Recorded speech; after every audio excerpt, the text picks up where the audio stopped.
Hey guys, Emily Muccianti here, and I am back with a video for our new reading intervention teachers. And today we are going to talk about assessment. It is mid-year benchmark window if you are following kind of that standard protocol of assessment collection.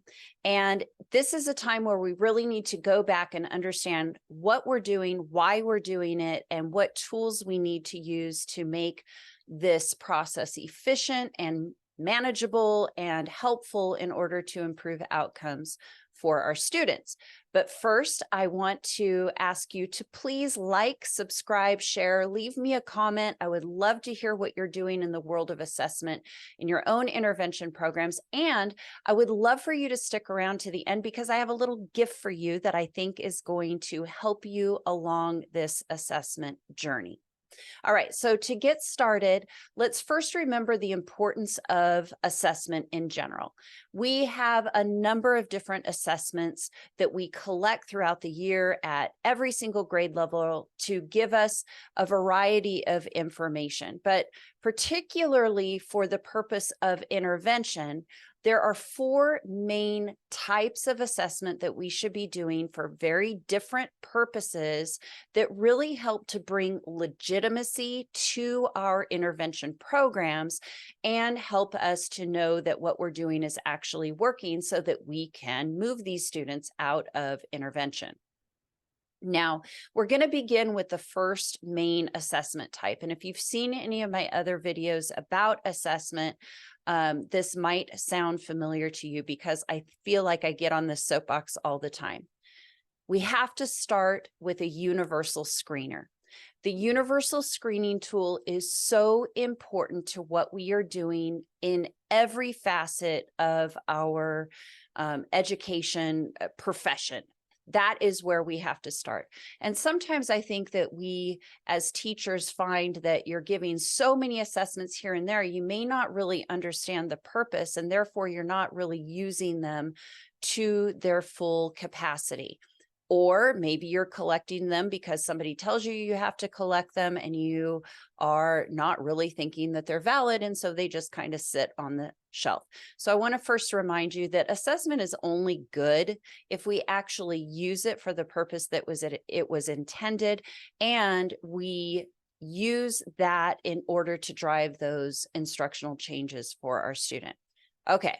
I digress. So going back to that universal screener, the purpose of a universal screener is to answer the question, who needs our help?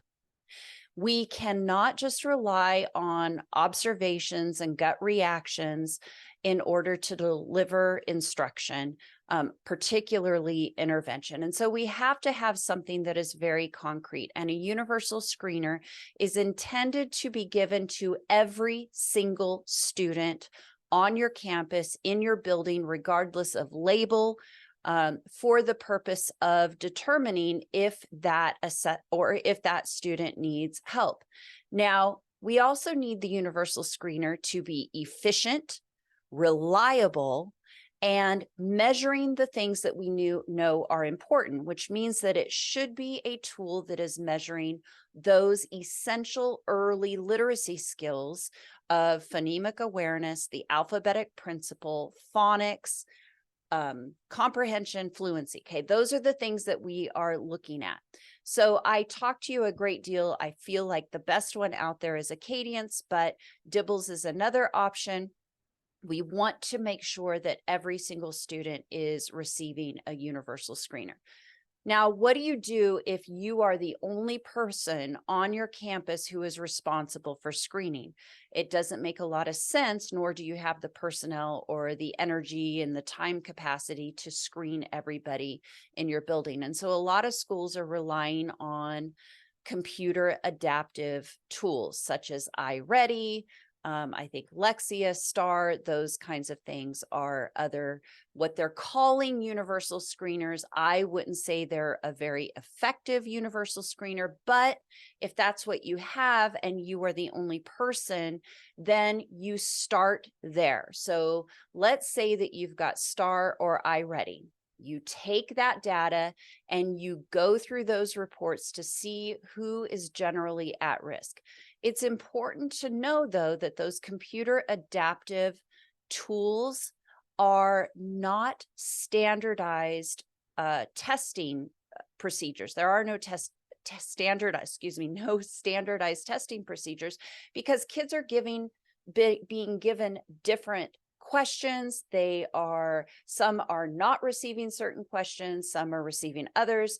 So use it for what it is. Is it a time saver? Yes, potentially, if you've got low personnel. But again, I still think that you need a universal screener like Acadian. So what you can do if you are the only person is you start with that iReady or STAR assessment, you determine who needs risk, and then you give the universal screener of Acadians or Dibbles to only those that are showing risk.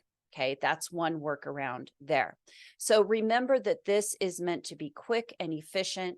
It is meant to give you an idea of who your students are that are at risk at the earliest possible point that we can see that. Now, the second assessment that you have to use is a diagnostic assessment. So the diagnostic assessment answers the question of, what do I teach? So the first one is who needs help. We go through, we figure out, yes, that student does in fact need help. The next step is a diagnostic assessment. So for example, let's say that in the screening tool, you have a student who scored low on their oral reading fluency. Perhaps their accuracy score was under 90%. That is an indication that that student needs some word work, decoding, phonics instruction. So what do? Then you give a phonics diagnostic. You can do this with the QPS. You could do this with the core phonics. 95% group has a great phonics assessment as well. What you want to make sure is that there is a nonsense word component to that phonics assessment so that you can see if the students have actually mastered those phonics skills and not just already determined these words to be sight words. So we go through that diagnostic assessment that tells us what skill actually needs to be taught. And with those two factors, we can start instruction. All too often, new intervention teachers jump to instruction before they've got good data. And that is because of the phrase that I hear quite a bit of, well, something is better than nothing. These kids are needing instruction. And I'm going to say, okay, but if you are giving instruction in an area that they don't actually need, then it is a waste of your time. And it's not necessarily best for the student because you could be pulling them out of some instruction that they actually really needed. So take the time to set up that screening tool and that diagnostic piece so you can at least be sure that what you are delivering to your students is actually what they need. Okay, so those are the first two assessment types that you need. The third assessment type that I think is all too often doesn't get enough credit nor time is progress monitoring. You need a progress monitoring tool in order to answer the question of how is the student responding to the instruction that you are giving. It doesn't make sense to just keep giving instruction if the students aren't responding to it. We have to periodically check to see how they are progressing in that particular skill that you are assessing. And I really think that the progress monitoring tool, I want to distinguish this from a mastery check. We have a lot of programs out there like Sonde, like UFly. There are others, Wilson, that are great tools. And at the end of certain lessons or units, there is a mastery check. And that mastery check is there to see if the student has learned that particular skill that was being instructed during that time frame within that week or that 2 weeks. That's important. However, I would not call that a true progress monitoring. I would distinguish that to be a mastery check. The progress monitoring, I like to look at an outside measure that is checking if the student is actually assimilating that skill into connected text, and can I see it show up in their reading, which is why an oral reading fluency measure from about grades 2 on is a great progress monitoring check to see if those things are coming by as they need to be. With first grade, second grade, you may consider using a nonsense word fluency to check and see if those skills are being absorbed and assimilated and used in general practice. Okay, so progress monitoring is the third and very important type of assessment. Let me say this about progress monitoring too. You want to have a system in place where you are collecting progress monitoring data about every 2 to 3 weeks. You can go as early as every week if you want to really check to see those short chunks of time to see if the kids are making progress. That's fine. Anywhere from 1 to 3 weeks is what I would recommend. Now, what do you do if a student is showing great progress? So they are making progress on that trajectory line toward a goal. Then keep doing what you're doing, because what you're doing is working. And that again is validating your intervention. But you may find that you've got a kid after 3 data points and they are not making progress. And at that point, you have to make a decision, an instructional decision about what to do. Do you need to change the pacing of the instruction? Do you need to change the group size? Do you need to give more time? Or is this a tool or a curriculum resource that may not be accurately matched to the student's need? Do you need to make an adjustment there? So you have to make a change if the student is not showing progress. And it's not okay to make that change too early, I don't think, because if you think that what you're doing isn't working and you have a gut feeling about that, I would suggest do your progress monitoring then every week. And that way you'll have a data point collection in 3 weeks where you can make a decision based on the data if that needs to be changed. That would be my suggestion. But we want to be able to track our students' growth so that we can validate that they are, in fact, learning what they need to and progressing inside a connected text.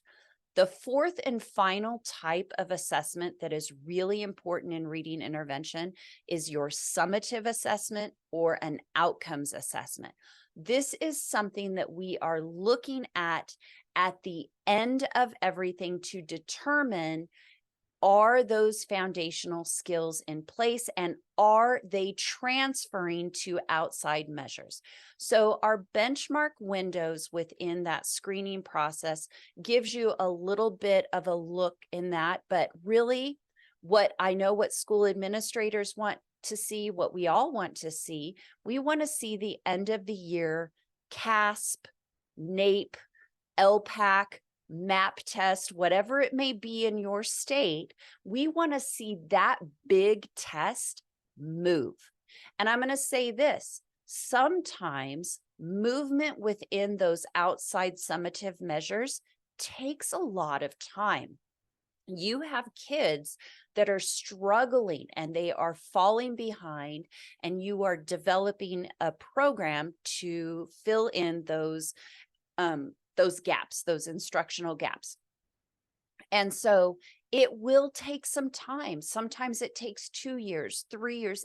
It may even take 4 years, but we still have to look at the progress on those summative assessments each year. If you're making an 8 to 10% growth in your summative assessments, that's great.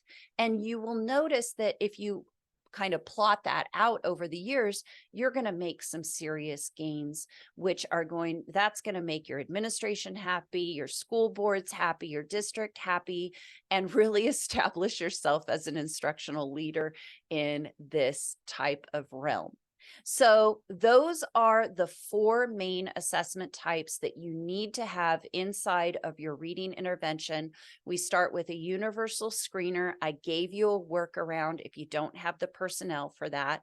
We add in that diagnostic piece so that we know what it is we need to teach. We then have to progress monitor to see if what we're teaching is actually working. And then finally, the summative or the outcome measures in order to see that generalization of those skills into those outside measures. Now, what do you do if your program is kind of a mess? Where do you even start? And this is where I have a little gift for you. I'm going to drop all of the links down below. What I do with my coaching clients, one of the first things that we focus on when I'm coaching a new intervention teacher is their assessment protocols. And we go through an assessment audit. We take all of the information that the school is collecting, all of the data pieces. We plot it to see what skills are those measuring. Do we have any redundancies so that we've got three measures that are collecting the same information, but we're missing looking at this particular area? We have to see where the holes are in our assessment so that we can make a change. So I'm going to share my screen with you and show you what this looks like. Okay. So what you see here is a reading assessment audit, and I borrowed this from nysrti.org. I adapted it to kind of fit this need. So thank you to that group for what they started with. And really, this is something that you can collect with your leadership team. Everybody can do their part, but we are looking at these different screening purposes for screening, diagnostic, progress monitoring, and those outcomes-driven assessments. And then here's how you collect it. Basically, for each grade level, you are going to add in a box and you are going to list all of the assessment tools that that particular grade level is using. What purposes are they for? What frequency are they being given? Who is assessed? How many of your students? Who is requiring that assessment, and how much time does it take? And then you can even say how many assessors are used in that, and is the staff trained? And so we're going to do this for each grade level. And then after that, you're going to look at which of all of these tools are actually giving us the data we need. What tools do you have that are measuring phonemic awareness, basic phonics, fluency, vocabulary comprehension, and spelling? And so how are those skills assessed? Do you think that you are getting the data that you need? Should you keep it, toss it, or add to that? Because this is the information we need. This is what our focus is on intervention. And then what redundancies do you have? Are there too many things that are being used to collect comprehension, but not enough for phonemic awareness? And what is missing? So then with your leadership team, you can talk about what questions do you have? What are your next steps? What as a team are you going to do? And what is your rationale for doing this? Again, what this will do is help you to start to bring some legitimacy to your program so that you are documenting things that are really important in the world of intervention and helping you to get a foothold on what your current practices are and what direction you actually need to go to.